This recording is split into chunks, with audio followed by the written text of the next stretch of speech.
Assalamualaikum warahmatullahi wabarakatuh. Izin sebelumnya, rekan-rekan, bapak-bapak, saudara-saudara sekalian, di sini kami dari kelompok 9 ingin eh, mendiskusikan fretting corrosion case. Next, sebelum memasuki case, kami izin memperkenalkan diri dulu. Yang beranggotakan 3 orang, dimulai dari saya, Abdurrahman, rekan saya Ahmad Zaki Ramadona, yang terakhir Tito Bersila. Next, eh, di sini sebelum memasuki case, aku mau ngejelasin apa sih itu fretting corrosion. Fretting corrosion ini merupakan fenomena korosi yang terjadi ketika dua permukaan logam berada dalam kontak fisik yang sangat dekat pada titik kontak yang sangat kecil, dan disebut asperitas atau juga nama lainnya prostitusi permukaan.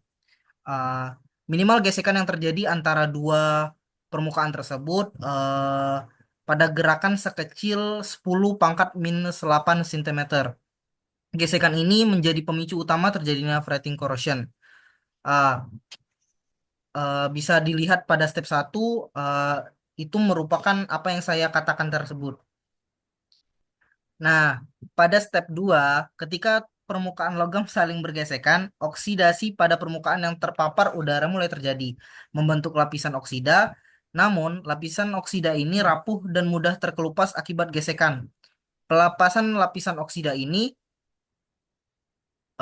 menghasilkan debu oksida seperti besi oksida atau nama lainnya Fe2O3 yang berpotensi merusak lebih lanjut permukaan logam, memperburuk kondisi, dan mempercepat proses fretting corrosion.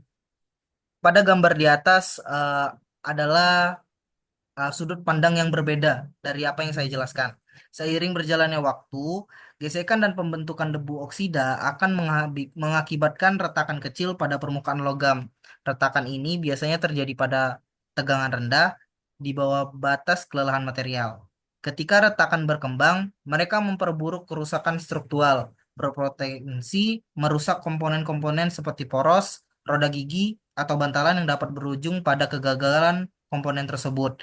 Jadi dapat disimpulkan bahwa fretting corrosion adalah proses yang bisa sangat merusak jika tidak ditangani dengan tepat. Sehingga penting untuk memahami penyebab dan dampaknya terhadap ketahanan komponen logam. Baik, selanjutnya kita akan masuk ke bagian pembahasan sebuah case yang di mana fretting corrosion tersebut terjadi ya.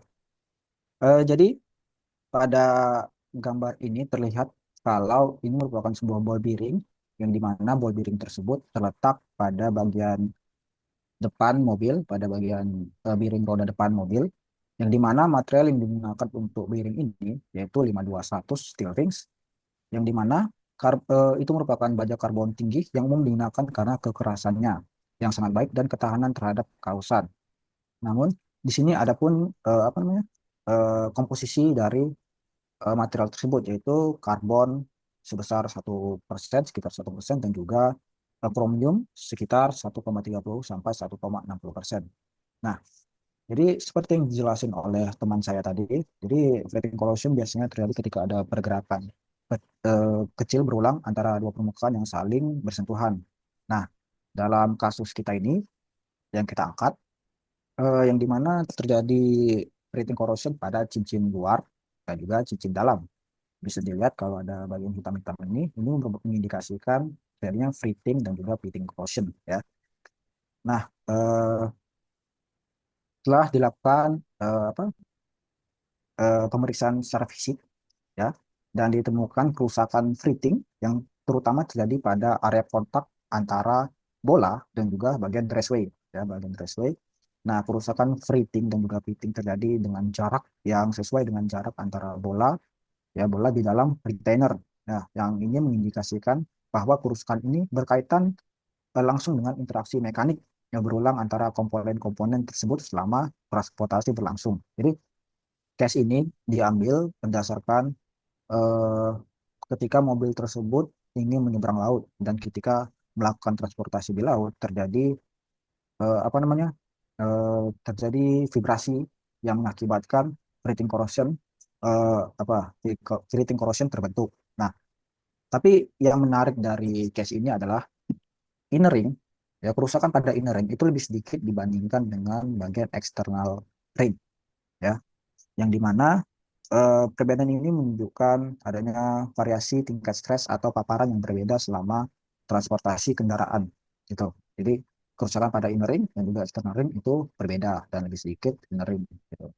Nah, di sini yang dapat disimpulkan adalah penyebab utama dari kerusakan pada piring ini yaitu terjadinya freezing.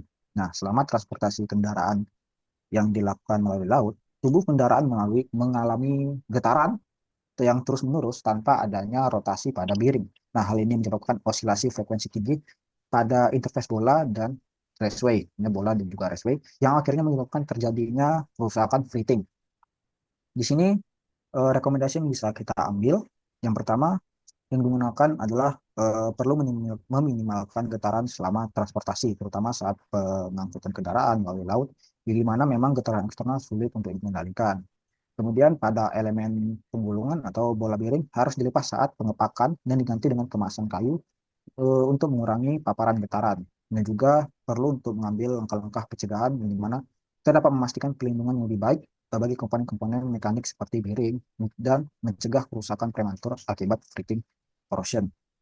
Selanjutnya, Izin melanjutkan, selanjutnya ada prevention atau pencegahan. Yang pertama, tingkatkan beban pada permukaan yang bersentuhan.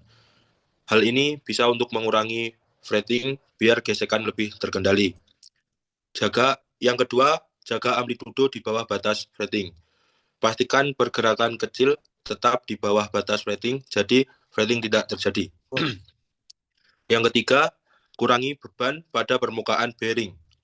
Walaupun nggak selalu berhasil, hal ini bisa bantu mengurangi kerusakan. Terus yang keempat, gunakan material dengan lapisan oksida tahan. Pilih material yang bisa bikin lapisan oksida pelindung yang kuat, terutama pada suhu tinggi supaya nggak gampang teroksidasi. Selanjutnya, gunakan gasket untuk menyerap getaran. Gasket bisa menyerap getaran dan mengurangi gesekan antara permukaan yang berinteraksi. Terus yang keenam, tingkatkan kekerasan dengan sud panning. Sud panning bisa bikin logam lebih keras dan lebih tahan terhadap fretting. Yang ketujuh, pakai oli pelumas kekentalan rendah untuk mengurangi gesekan antara permukaan. Selanjutnya yang kedelapan, gunakan material tahan fretting corrosion. Pilih material yang tahan fretting, jadi tidak gampang rusak. Terus yang kesembilan, gunakan pelapis resin tebal untuk melindungi permukaan dan mencegah fretting yang lebih lanjut. Terus pisahkan permukaan dengan kertas pembungkus agar tidak langsung bersentuhan dan mengurangi resiko fretting. Next. baik, di sini mungkin akan menjelaskan sedikit terkait beberapa tabel. Ya, berdasarkan buku Zaki Ahmad, ini merupakan tabel 4.15 dan 2.16, di mana tabel ini mengklasifikasikan beberapa material yang digunakan untuk apa mencegah uh, freezing, yang mana di sini diklasifikasikan menjadi tiga: poor, average, dan good. Yang dimana untuk poor sendiri merupakan klasifikasi material yang tidak disarankan atau tidak disarankan untuk digunakan pada kondisi komponen yang akan mengalami freezing. Nah, untuk yang average itu bisa dibilang cukup untuk menahan freezing. Nah, untuk yang good ini merupakan material yang sangat disarankan untuk komponen yang akan mengalami kondisi-kondisi freezing, nah, seperti bearing. Nah, bisa dilihat kalau dari tabel ini mungkin contohnya seperti menggunakan cast iron yang menggunakan pelumas molycoat atau MOS2, atau menggunakan cast iron pada stainless steel yang dilengkapi atau digunakan yang menggunakan molycoat juga. Mungkin segitu saja untuk penjelasan tabel ini. Baik, mungkin itu saja ya yang bisa kami diskusikan mengenai fretting correction case. Mungkin ada beberapa kesalahan kata dari kami ataupun kekurangan yang kami sampaikan. Mohon dikoreksi. Terima kasih telah mendengarkan. Wassalamualaikum warahmatullahi wabarakatuh.